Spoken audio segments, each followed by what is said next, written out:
Welcome to eKuhipath. Aji daily newspaper Simplified ami loi ahisu ketaman guruttopurno topics such as new criminal laws came into force, PESA Act, Army Chief and Project Nexus. Okay, so let's discuss about this topic elaborately. Let's talk about new criminal laws came into force. Okay, so ki tinikhon notun criminal laws or bikhoye ami etu joa bosorar pora already pati ahisu hoy nai. So aru ei topic tu ami kunkhon paper or karone amar relevant hoy hetu sam ami GS paper 2 polity hoy nai. So aru etu ami kor pora loisu the Assam Tribune. All right. So let's talk about it. Okay, so ei topic to kihor karone sorsat ase etu amar joa kali Tribune ot asile je India is set to implement 3 new criminal laws. Okay, tinikhon notun criminal laws starting today means July 1st. Okay, so marking a significant shift from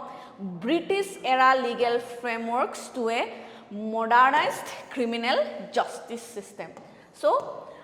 upgraded from the colonial law, from the draconian colonial law to new and modernized criminal justice system. All right. So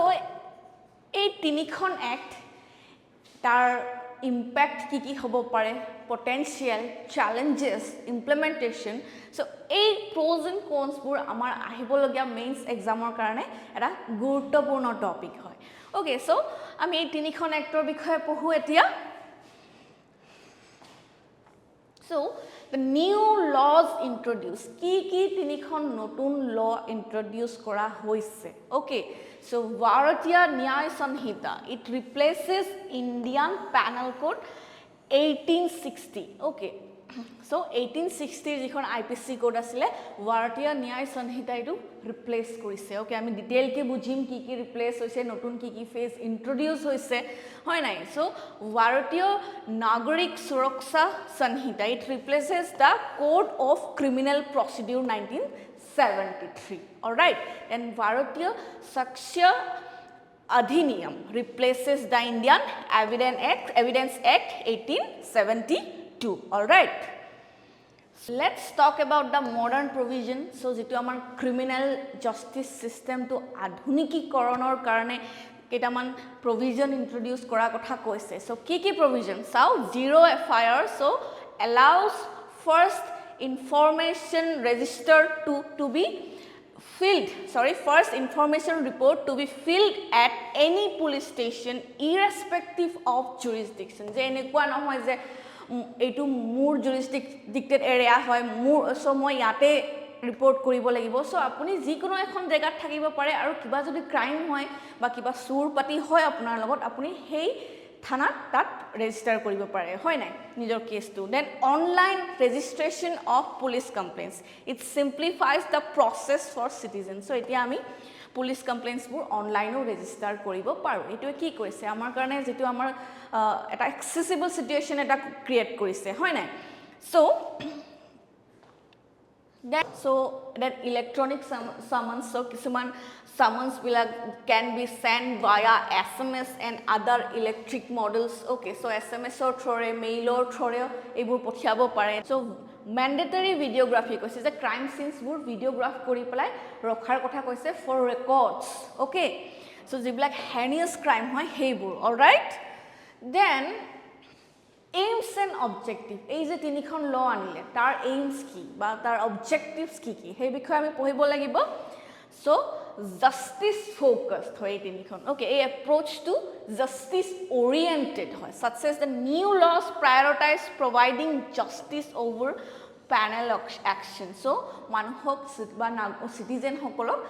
justice diatu nyay diatu yar eta mukhya uddeshyo hoy. Okay, then Indian made laws crafted by Indians, so for Indians, ensuring they align with the country's current social realities and constitutional ideals. Okay, so আগৰ যেকেখন IPC বাই তিনিখন act আছিলে এইখিনি আমাৰ before independence এ বনোৱা হৈছিলে হয় নাই so documented by the Britishers not by the natives. All right, so এইখিনি হল আমাৰ Indians বিলাকে আমাৰ নিজৰ মানুহে বনোৱা ল যিবিলাক তেওঁলোকে আমাৰ social realities বিলাকৰ বিষয়ে জানে আমাৰ ৰুটছৰ বিষয়ে জানে আৰু আমাৰ কনসিকুৱেন্সটো কোনটো ভাল হ'ব আমাৰ কাৰণে কেনেকুৱা হ'ব সো যিখিনি ইণ্ডিয়ান এথছ আছে তাৰ লগত এলাইন কৰি বনোৱা হৈছে alright so comprehensive overhaul let us say the changes are not merely nominal but represent a complete overhaul of the criminal justice system. Okay, so the laws embody the soul, body and spirit of Indian values and principles. So আমি অলপ আগতে যেটো Indian এথছৰ কথা কৈছো okay এই যে নতুন ল কেটা বনাইছে it embodies the soul, body and spirit of Indian values and principle. All right,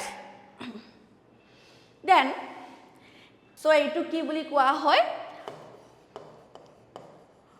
prospective application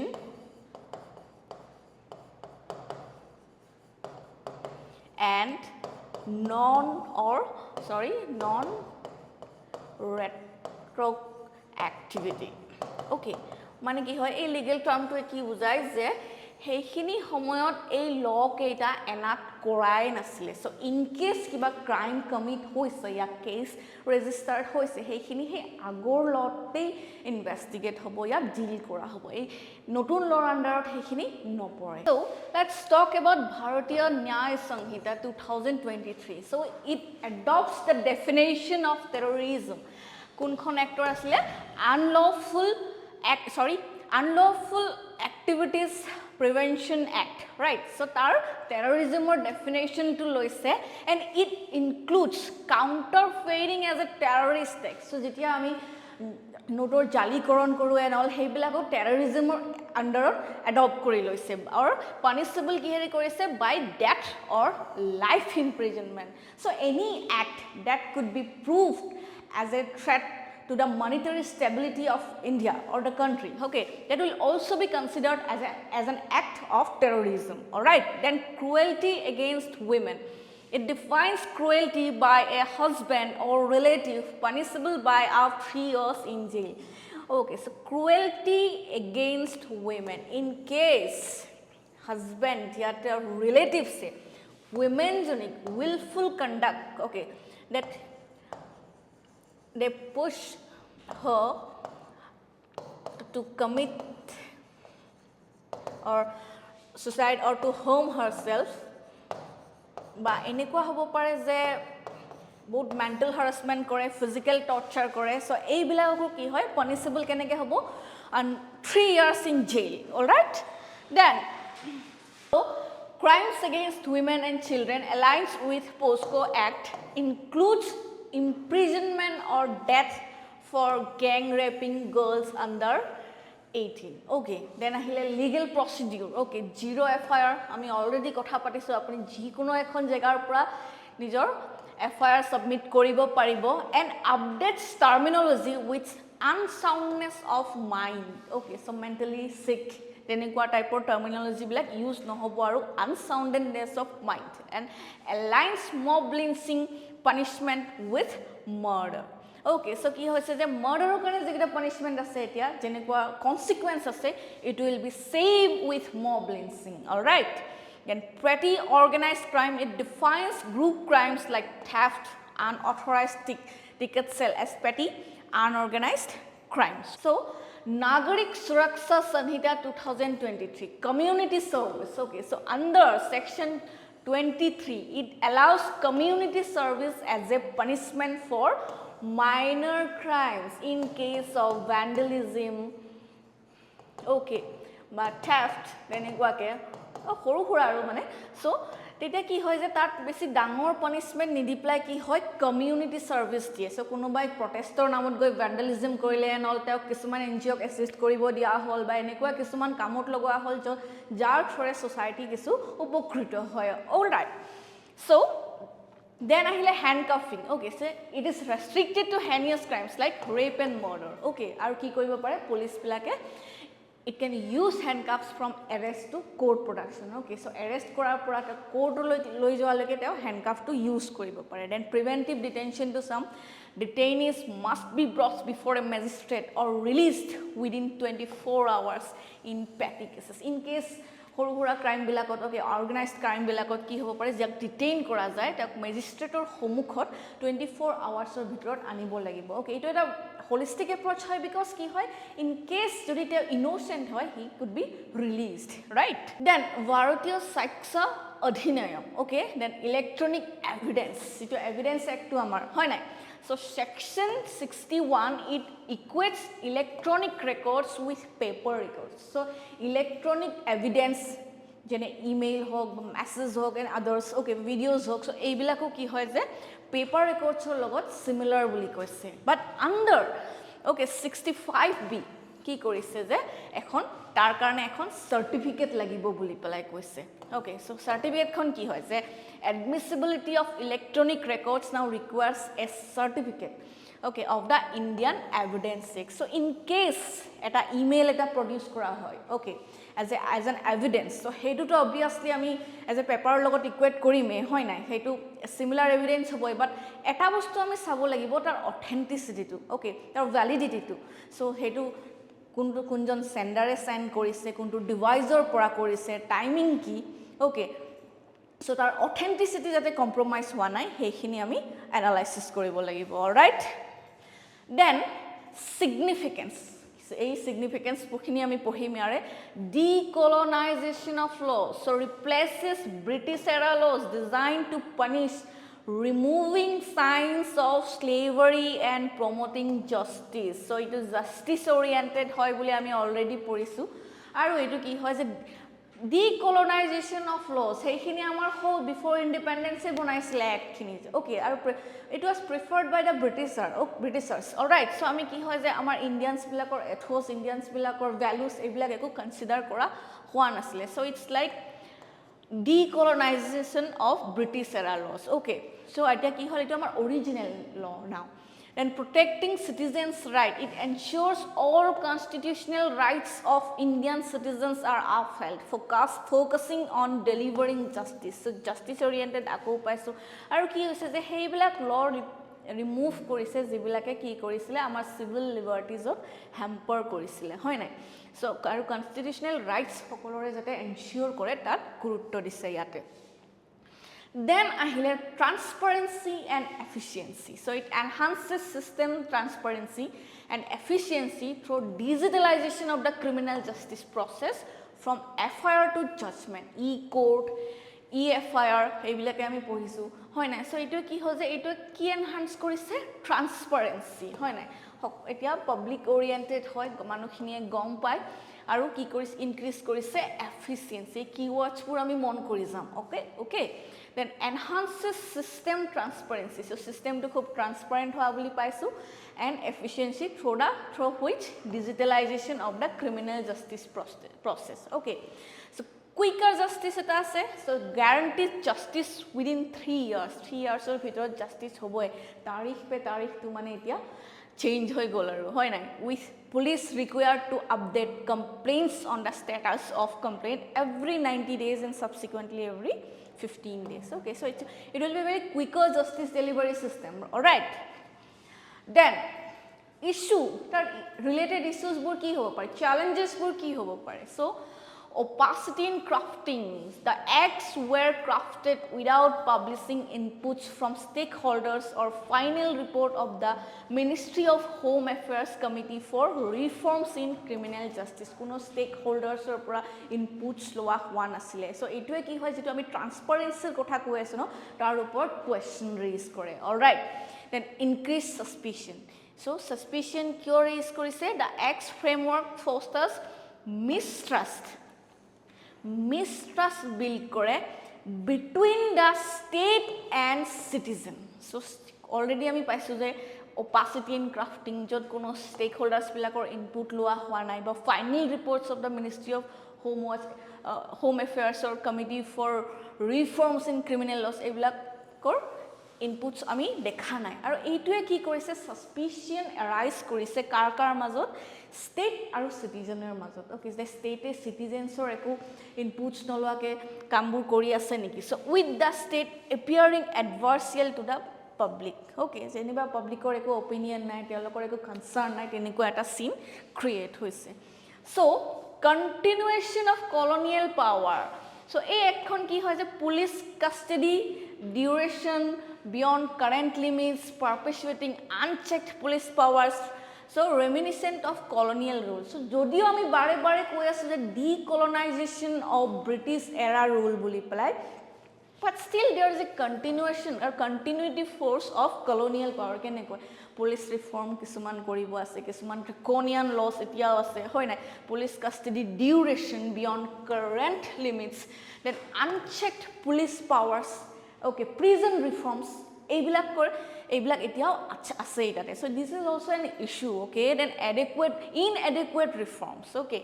so এই keywords বোৰ আনি থকা হৈছে যাতে আমাৰ আনসাৰটো লিখিবলৈ বেছি সুবিধা হয় আমি দেখিলো পঢ়িলো আৰু এক্সামত it will be very easy for us to write an answer all right so despite aiming for decolonization the acts lack provision for necessary police and prison reforms okay আমি already পঢ়িছো then leaving colonial relics untouched so still colonial touch to etio ase itate all right then question eta loi ahisu yate discuss the significance and potential impact of the 3 new criminal laws in India then Bharatiya Nyaya Sanhita ekkekhonor naam dia hoise how do these laws aim to modernize the Indian criminal justice system and what challenges might arise in their implementation so yat amar tinta question ase significance and potential impact likhibo lagibo new criminal laws ketar upor then after that hiote ki hoise how do these laws aim to modernize the Indian criminal justice system kenekoi adhunikotakaron koribo and what challenges might arise so issues and challenges khini ki arise hobo pare it implement korote tar upor ami likhibo lagibo all right so apnaloke etu practice koribo pare then so let's talk about PESA Act or Panchayat Extension to Scheduled Area hoy nai so eiru ami ki hot pohim GS paper 2 polity local governance and all hoy nai ST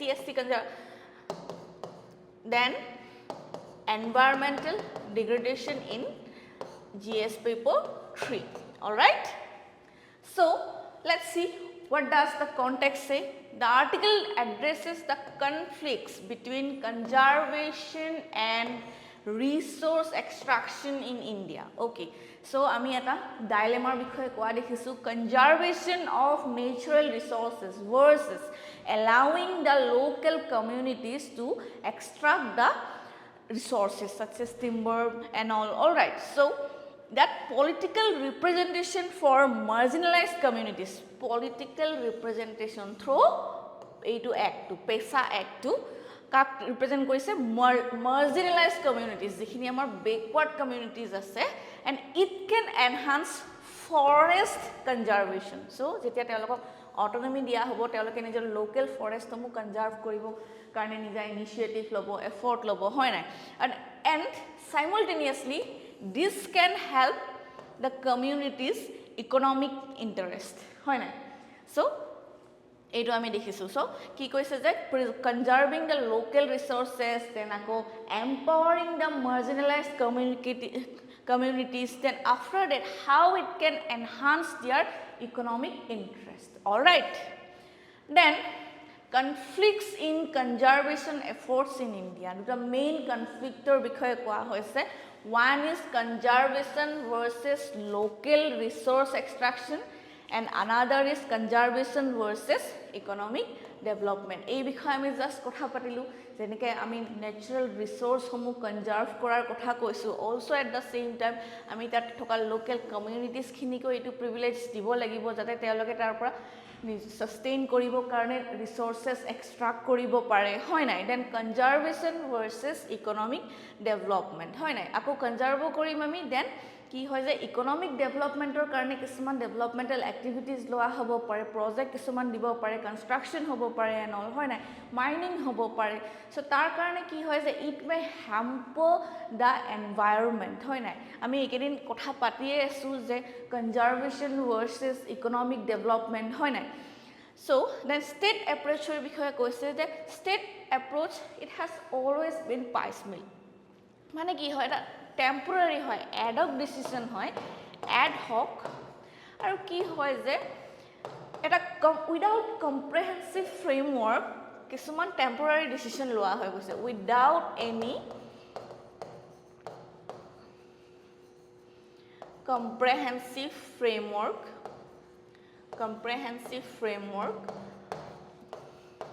যিয়ে কি কৰে কিছুমান inconsistency या inequitable distribution of resource what contribute কৰে okay so আৰু কি হয় যে swing between it oscillates between conservation and resource extraction based on political competition at various level okay so instead of the sustainable and integrated approach state approach to ki hoy thake it is always driven by political competition all right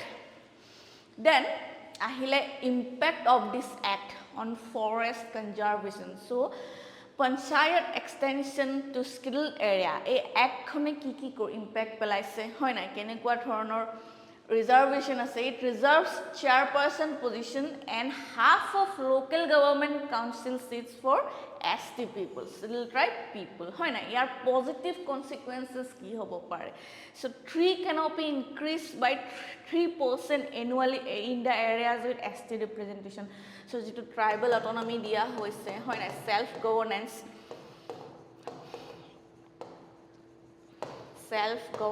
keywords bur mon koribo governance then tar pisot ahile so teloke ki kore নিজেই forest conserve কৰে নিজেই কিছুমান rules বনায় okay so after that তেনেকুৱা তেওঁলোকৰ এপ্ৰোচৰ কাৰণে কি হৈছে যে ট্ৰী কেনপিটো হৈছে এইটো বাঢ়ি গৈছে যিটো আমাৰ সেউজীয়া আৱৰণ হয় নাই গছ গছনিৰ সংখ্যাটো বৃদ্ধি হৈ গৈছে এফৰেষ্টেশ্যন বাঢ়ি গৈছে and significant decrease in deforestation rates so যিয়েতে যেনেকৈ তেনেকৈ আহি গছ পাতি কাটিব নোৱাৰে in the name of construction or developmental activities hoy na because the local peoples are conserving these regions hoy na hihotor nijor customary laws ase kisuman hoy na so teneke so enhanced resistance to deforestation inducing mining operations so enegua kisuman positive changes dekhibo poa goise je deforestation or against jitu resistance ase hitu bahi goise mining party developmental activities jor namot jitu mane nature harm hoy na so heibilakor kisu porimantu komi joa dekhise hoy na so teneguake all right so recommendations for effective conservation so amar natural resource more so jitu effective conservation keneke koribo pari tar kisuman recommend kora hoise so implement pesa effectively jot bhalkoi implement hua nai with proper guidelines hoy na so ensure full application of PESA rules particularly in the regions with delayed implementation so kisuman jodio ei act to implement hoise hoy na so tothapio bhal self governance ya grassroots democracy to effective nohua karone ei act to bhalkoi implement hua nai okay suppose Jharkhand all right so empower scheduled tribes so enhanced ST representation in local governance so local governance for better forest stewardship and resistance to harmful industrial activities hoy na so ST representation to grassroots democracy increase kora koise kihor karone for better forest stewardship okay so forest protection or karone aru ki hoy jate harmful jibilak industrial activities ahibo pare ba hobo pare tar resist kora karone all right so Then ahile democratic decentralization. So democratic decentralization to grant local actors discretionary power over resource management. So tribal autonomy বা local autonomy to দিয়াৰ কথা কৈছে at grassroots levels. কিহৰ কাৰণে for effective governance. Okay, কাৰো interference নাথাকে যাতে তেওঁলোকে নিজেই নিজৰ motivated drive হৈ পেলাই decision ল'ব পাৰে হয় না So established a centralized institution jo decentralization hoar kotha koise okay so eta umbrella institute eta rakhar kothao koise jate ki hoy to balance development and conservation and empowering marginalized communities for effective forest management and representation okay jate teoloke nijor forest to সংৰক্ষণ কৰিব পাৰে আৰু যিখিনি আমাৰ backward communities আছে marginalized communities আছে teolok empower কৰিব পাৰে teoloke নিজেই decision কিছুমান ল'ব পাৰে all right so now let's understand about this act etu amar ji prelims ba ji konot ahibologe exam or karone important hobo pare okay so ketia ena koisle 1996 to extend part 9 of the constitution related to panchayat to scheduled areas okay so edo ki article include koise 243 pra 243 okay covering provisions for municipalities and cooperative society okay then ahile provisions ki provision ase so applies to scheduled areas as per article 241 referencing the fifth schedule for special provision so jito amar fifth schedule ase tar special provision to refer kori pelai hoy na so fifth schedule to ki kore states like Andhra Pradesh Chhattisgarh Gujarat jot mane amar ST population to concentration besi ase hoy na tat jito self governance ya autonomy dibo lage tar upor all right so objective ki hobo pare ensure self governance through gram sabha for residents of scheduled areas self governance grassroots democracy all right so we have to recognize tribal communities right to self government and natural resources teolokor jitu autonomy kotha koise akor jelokor right to natural resources okay so empower gram sabha to approve development plans and control social sector so teoloke ki hoy local manukhini besi bhalke gom pabo hoy na so kuntu activities e kuntu plan e kuntu policy e teolokok besi empower koribo pare ya harm koribo pare all right so teolokok tat full autonomy diar kotha koise self governance dia koise aru teoloke jate nijor right to on their local resources etu exercise koribo pare all right then significance to sawami so democratic decentralization bikhoye poisu we have to grant autonomy to gram sabhas to manage the resources minor forest produce human resources local markets land and regulate intoxicants okay so self governance of local government all right then they can and thus we can preserve their cultural ethnicity okay their identity all right because thus they can maintain their cultural identity control schemes affecting tribals and manage natural resources teneke telokor nijor jitu cultural ethos ase telokor values ase customary laws ase heiblak teloke preserve koribo pare aru natural resource to bhalkoi manage koribo pare kiman gos katile kiman use korile then again teloke ako hetu preserve kori jabo hoy na so it will be very holistic sustainable and integrated approach all right that we need so issues related ki issues hobo pare partial implementation so state governments must align state laws with PESA resulting in partial implementation and weaken self governance okay so state government eta nija initiative lobo lagibo approach lobo lagibo okay so state laws bilak ei ekkhonor logot align koribo lagibo it results in partial implementation and weaken self governance as seen in Jharkhand jate ki hoy weaken self governance nohoy hoy na then ako eta ase administrative hurdles okay challenges include lack of clarity legal issues bureaucratic apathy lack of political will and resistance to change okay ki hoy je lack of clarity ei ekkhon kihor karone aise so ekkhonor jiblak pros and cons ase ebilakor bikhoye ki hoy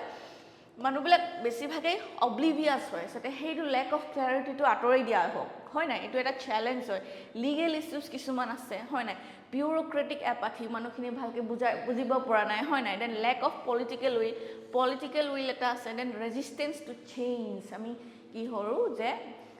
চেঞ্জটো ভয় কৰোঁ সেইটো কৈছে যে কেতিয়াবা এনেকুৱা কিছুমান ভাল industrial activities या পলিচিছো লৈ আহে বাট আমি ভাবোঁ যে it can hamper or it can affect our identity, our culture and all, হয় নাই? So, আমি change to ভয় কৰোঁ, then followed in latter rather than spirit, right? So, social audits বিলাকে একটা report দেখুৱাইছে that developmental schemes are often approved on paper. So, paperতহে approve হয় বুলি কৈছে, but implementation to ইমান ভালকে নহয় বুলি কৈছে. Without actual meetings, just হৈ থাকে paper improve হল but তাৰ consequences pros and cons কেনেকুৱা ভাল result হ'ব পাৰে ন so এইবিলাকৰ বিষয়ে ভালকৈ কেতিয়া discussion নহয় এইটো কৈছে alright then protection of tribals and their rights in India okay so কি হয় আমাৰ এইখিনি পঢ়িম এতিয়া আমি so tribals are identified under article 342 as civil tribe okay then right to self determination are guaranteed by Part 10, the scheduled and tribal areas. So, ekita apanaloke sai lobo. Then includes the 5th and 6th schedule of the Constitution. Very important. Amak ketiaba heri match the following ahi diye hoy nai. So, ei schedule kira di diye. Then after that, tar logot related amar purpose to di diye. All right. Then way forward. Proper implementation of PESA can rejuvenate self-governance in tribal areas. Ami already issues, problems or বিষয়ে কথা পাতিলো হয় নাই so এই কথা পতাৰ ভিতৰত আমি এটা সলিউশন পাইছো যে যদি আমি প্ৰপাৰকে ইমপ্লিমেন্ট কৰিব পাৰো এই এক্টটো যত আমাৰ গভৰ্নমেন্টৰ ফুল ইনিশিয়েটিভ লব লোকেলস বিলাকো এৱাৰ হ'ব এবাউট ইট হয় নাই so তেতিয়া হয় কি হয় যে it can rejuvenate the self governance in tribal areas এটো বহুত ইমপ্ৰুভ কৰিব পৰা যাব উইকেন সেলফ গভৰ্নেন্সৰ একো স্কোপ নাথাকে তাত হয় নাই সকলোৱে যেটো পাৰ্টিসিপেটৰি ডেমোক্ৰেসি হ'ব তাত এটো সকলোৱে ইনভলভ হ'ব পাৰিব হয় নাই then correcting traditional governance loopholes to create a more gender inclusive and democratic system যেটো traditional governance or কিছুমান যিবিলাক loophole আছে কিছুমান তেনেকুৱা ইস্যুজ আছে সো এইবোৰ যদি আমি চেঞ্জ কৰি গৈ থাকো ৰিভাইভ কৰি গৈ থাকো আৰু আমি নিজে এভলভ হৈ গৈ থাকো so it will create a more gender inclusive okay and democratic system এটা ভাল ডেমোক্ৰেটিক সিস্টেম আৰু জেন্ডাৰ ইনক্লুসিভ সিস্টেম এটা ক্ৰিয়েট হ'ব বুলি কৈছে অলৰাইট সো যত এটা there will be a participatory democracy সকলো এটা part lobo then gender inclusive hoy nai the grassroots will be strong all right then akoida question lo ha hoise yate that explore the impact of panchayat extension to scheduled areas on forest conservation efforts in India all right so etia hesu amar trityoto article the chief of the army staff okay so eto amar ahibologia prelims ba ji kono ADRE hok SI hok teniko exam or karone eta important topic hoy aru eto ami GS paper 3 defense ot inculcate koribo paro all right so kihor context ase General Upendra Dwivedi we have to remember the name has assumed the position of 13th chief of the army staff okay army staff or jiton 13th chief hoy teo kon hoise etia Upendra Dwivedi aru teo kak succeed korise General Major Pandey okay so let's know about this so chief of the army staff position so pivotal role in overseeing the Indian Army so he is the highest ranking official okay and his key position in maintaining the national security so tell ki kore he has the responsibility to secure or stabilize the national security tell nijo amar borders hobo hoy na so everything that is related to internal or natural security he will take care of these things all right then keneke appointment hoy appointed by appointments committee of the cabinet ACC hoy na so he is typically a 4-star general and selected from among the senior most officers in the army. So kihor upor based kori tak select kora hoy seniority, experience and suitability for the role. All right, his tenure is 3 years of appointment or the age of 62, whichever is earlier. All right, then there functions ki ki thake hekhini bikhoye ami somu ko konman janilo. So command and control ki hoy, he has exercised command and control over the entire Indian army. He is the highest ranking official in the entire Indian army. So there ki hoy thake, every command and control comes from him. All right, then strategizing and planning, he strategizes and plans military operations. Okay, ako ki kore, he ensures preparedness for any contingency, then maintains operational readiness. So these are his strategies and planning, all right, that he has to do. Then representational, because he represents Indian army at various national and international forums. So antarashtriya সংস্থা সমুখত forums সমুখত Indian army represent কৰে. Ako ki kore, he engages diplomacy with military counterparts from other nations. So beleg country bilakor jiblak military counterparts ase telokor logot diplomacy negotiate koratu eta. Then fosters bilateral and multilateral military cooperation and partnership. Okay, these are his representation role. All right, so now let's talk about our last article, that is Project Nexus. Okay, and we can inculcate in our economy paper GS3. All right, so the RBI had joined Project Nexus. Okay, so etia ami bujhim what is Project Nexus. Okay, so Project Nexus is led by Innovation Center of the Bank of International Settlements. So we have to remember this, Bank for International Settlements. Okay, a Project Nexus to jot RBI recently join korise. So এইটোৱে কি aim কৰে, চাম it aims to connect local instant payment system in participating countries. So আমি বুঝিম it's a very groundbreaking initiative of Bank for International Settlements. Okay, আৰু এইটো কি initiate কৰিছে, local instant payment. Okay, so current bilateral cooperation for cross border payments is very sluggish, expensive and cumbersome. Okay, so jitu amar traditional payment system ase tatko etu eta upgraded system hobo aru ami sam etu keneke etu amar Nexus offers streamlined and multilateral approach that enhances easy accessibility and very efficient financial system. Okay, efficient financial system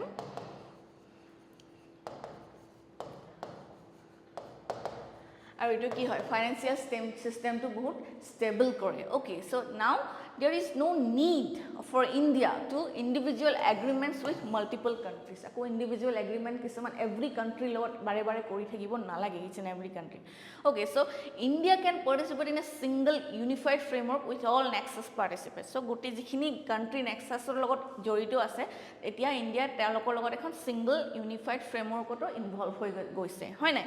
So extra ke কিছুমান individual agreements কৰাৰ আৰু দৰকাৰ নাই আৰু এই country বিলাকৰ লগত। চাম আমি, so এতিয়া এটো developmental phase অতে আছে আৰু কেতিয়ালে লাইভ হ'ব পাৰে, এটো effective হ'ব 2026. Okay, so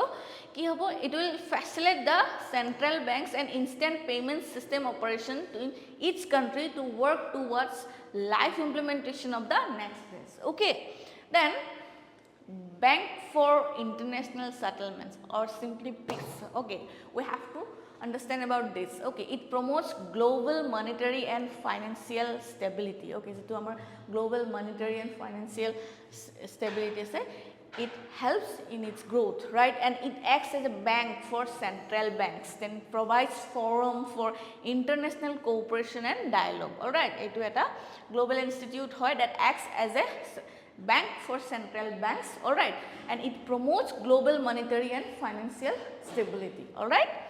then its innovation hub ketia established hoise 2019 ot. It aims to explore fintech solutions for the financial sector, jibilak amar cutting edge technology ase, hoy nai? So it explore that financial technological solution আমাৰ যিবিলাক আছে artificial intelligence and all okay so এইবিলাকৰ কিছুমান solution বিচাৰে in the financial sector all right so it develops innovative solution for central banks and financial institutions central banks academia other financial